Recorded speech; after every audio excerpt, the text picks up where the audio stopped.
Welcome back, everyone. All right, so I've shown you how to change the text, and I've shown you how to use variables and what variables are.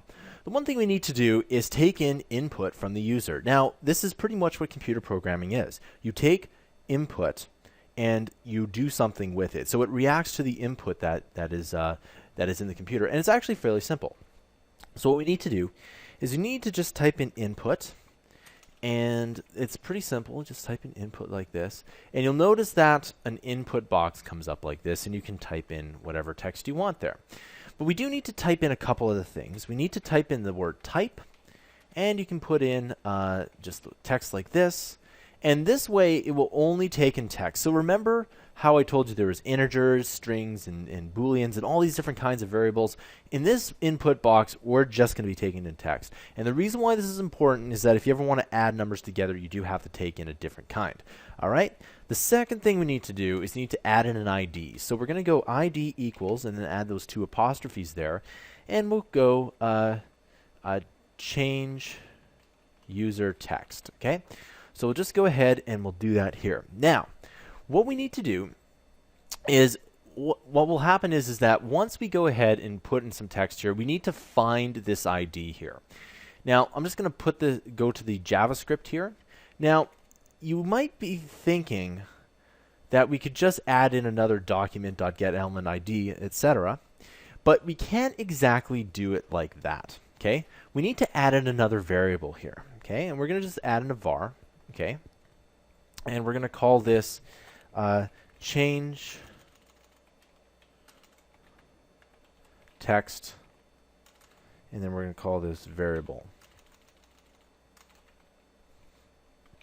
Just like this. And then what we need to do is we're going to go to document.getElement by ID. All right, and then what we're going to do is we're going to use this exact same ID, which is change user text, and I'm just going to copy and paste it in there. Make sure there's no spaces in between. For example, if you see that there's a space in here, you definitely do not want that. Okay, and we'll just go ahead and close that off there.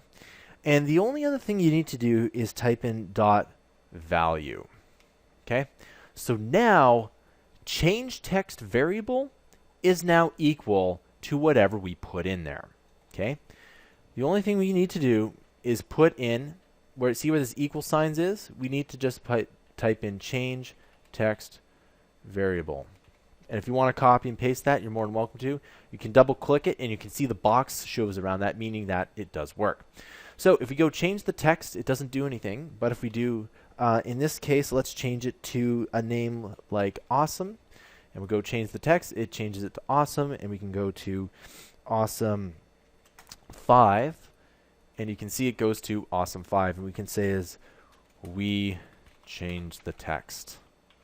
Just like that. And there we go. That's all it is. So what we had to do is we had to set up a variable that took this in here.